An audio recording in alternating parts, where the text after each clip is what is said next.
बच्चों, अध्याय आरंभ करने से पहले मैं आपको इस अध्याय का सारांश बताना चाहूँगा।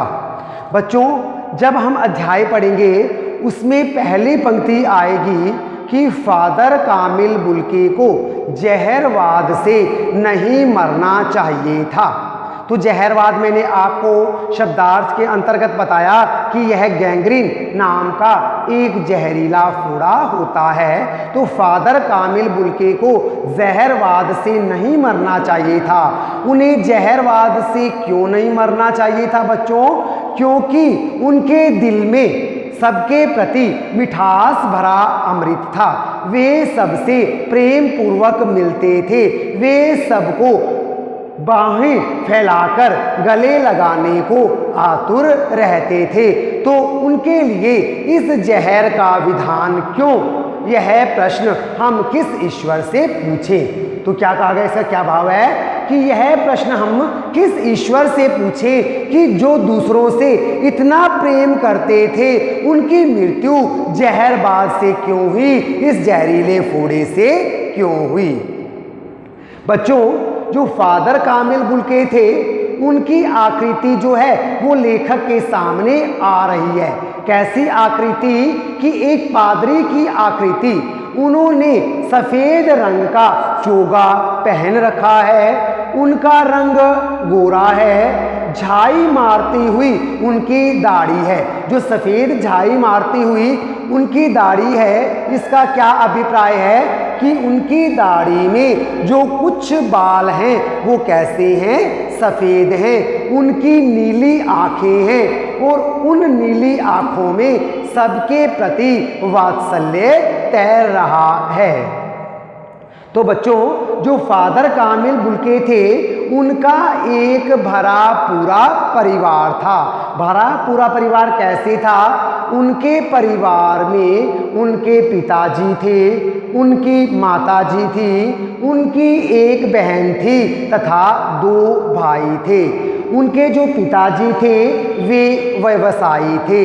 उनका एक भाई पादरी हो गया था तथा दूसरा भाई काम करता था। उनकी जो बहन थी वह बड़ी सख्त तथा जिद्दी थी। उसने देर से विवाह किया था। जो फादर कामिल बुल्के हैं उनका अपनी माता से बहुत अधिक लगाव था। उनका पिता तथा भाइयों से इतना अधिक लगाव नहीं था।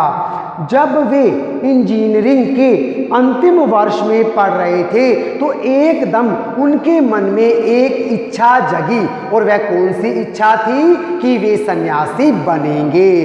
तो बच्चों, वे सन्यासी जब बन रहे थे तो सन्यासी बनने के लिए वे धर्म गुरु के पास गए, और जब वे धर्म गुरु के पास गए तो उन्होंने धर्म गुरु के सामने एक शर्त रखी। जो सन्यास लेता है वह अपनी शर्त रख सकता है। तो उन्होंने कौन सी शर्त रखी बच्चों? उन्होंने शर्त रखी कि जब मैं सन्यासी बनूंगा तो मैं भारत में ही जाऊंगा। तो बच्चों, जैसा कि मैंने आपको बताया कि वे अपनी माता से बहुत प्रेम करते थे, तो उनकी माता की चिट्ठियां अक्सर उनके पास आया करती थी, और वे चिट्ठियां अक्सर अपने अभिन्न मित्र रघुवंश जी को भी दिखाया करते थे। बच्चों, संन्यास लेने के पश्चात वे भारत में रहने लग गए थे, और भारत में रहने के पश्चात वे केवल 2 या 3 बार अपने देश, कौन सा देश था बच्चों उनका? बेल्जियम। वो यूरोप के बेल्जियम के रेम्स चैपल के रहने वाले थे। तो वे 2 या 3 बार ही बेल्जियम गए थे। एक बार उनसे प्रश्न किया गया कि क्या आपको अपने देश की याद आती है? तो बच्चों, उन्होंने जानते हो क्या उत्तर दिया? उन्होंने कहा कि मेरा देश तो भारत देश है। तब उनसे अगला प्रश्न किया गया कि हम आपके इस देश की बात नहीं कर रहे हैं, हम आपकी जन्मभूमि की बात कर रहे हैं। तो उन्होंने कहा कि हाँ, मुझे अपनी जन्मभूमि की याद आती है। तो आपसे ये प्रश्न भी परीक्षा के दौरान पूछा जा सकता है कि उनकी जन्मभूमि कौन सी है, उनका जन्म कहाँ हुआ था? तो आप क्या बताएंगे कि उनका जन्म जो है बेल्जियम के रेम्स चैपल में हुआ था। तो बच्चों, इस प्रकार सन्यासी बनने के पश्चात वे भारत में रहने लग गए थे। तो भारत से उन्होंने बीए की शिक्षा प्राप्त की, यहीं से उन्होंने एमए की शिक्षा भी प्राप्त की। बीए पता है बच्चों आपको क्या होता है? बीए मैंने तो इसके पश्चात उन्होंने क्या किया बच्चों? बीए मैंने अपने अगले वीडियो में मैं आपको इसको एक्सप्लेन करूंगा। तो बच्चों बीए और एमए उन्होंने किया, इसके पश्चात उन्होंने पीएचडी की डिग्री प्राप्त की। तो बच्चों जो उन्होंने पीएचडी की डिग्री प्राप्त की, उनका जो विषय रहा था वह रामकथा उत्पत्ति और विकास रहा था। कौन सा विषय रहा था बच्चों? रामकथा उत्पत्ति और विकास। तो उन्होंने भारत में आकर क्या किया था? उन्होंने यहाँ आकर बीए किया, यहीं पर आकर उन्होंने एमए किया, यहीं पर उन्होंने पीएचडी की। इसके पश्चात वे सेंट जेवियर्स कॉलेज रांची में हिंदी और संस्कृत के विभागाध्यक्ष बन गए थे। तो बच्चों वो हिंदी में वो भारत रह रहे थे, तो भारत रहते हुए वे हिंदी को राष्ट्रभाषा के रूप में देखना चाहते थे। और अगर कोई हिंदी की उपेक्षा करता था तो उन्हें बड़ा दुख होता था। तो इस प्रकार बच्चों वे सबसे प्रेम पूर्वक मिलते थे। वे सन्यासी बन गए थे।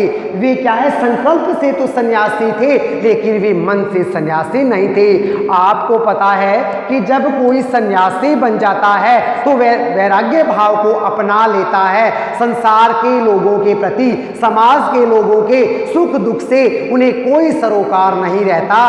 लेकिन फादर कामिल बुल्के जो थे वो सन्यासी अवश्य थे, लेकिन वे लोगों के सुख दुख में भी अवश्य भाग लेते थे। जब एक बार लेखक के पुत्र का जन्म हुआ था तो ये उनके घर गए थे तथा इन्होंने क्या किया था?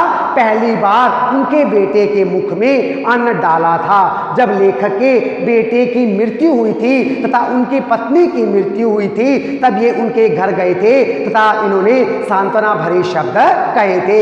इस प्रकार ये लोगों के सुख और दुख में भाग लेते थे। बच्चों 1982 में इनका निधन हो गया था और इनका निधन कहाँ हुआ था? दिल्ली में हुआ था। इनका दाह संस्कार जो था वो ईसाई विधि से किया गया था। तो इनके दाह संस्कार के समय वहां बहुत से लोग थे, डॉक्टर, वैज्ञानिक, इनके सगे संबंधी पहुंच गए थे। तो वहां पर कहा गया कि नम आंखों को गिनना स्याही फैलाना है, अर्थात जो इनके दाह संस्कार पर जो लोग गए थे वह बहुत अधिक रोए थे। तो बच्चों मैंने अभी आपको पाठ का सारांश बताया, इसके पश्चात मैं आपको पाठ पढ़ाना आरंभ करता हूं।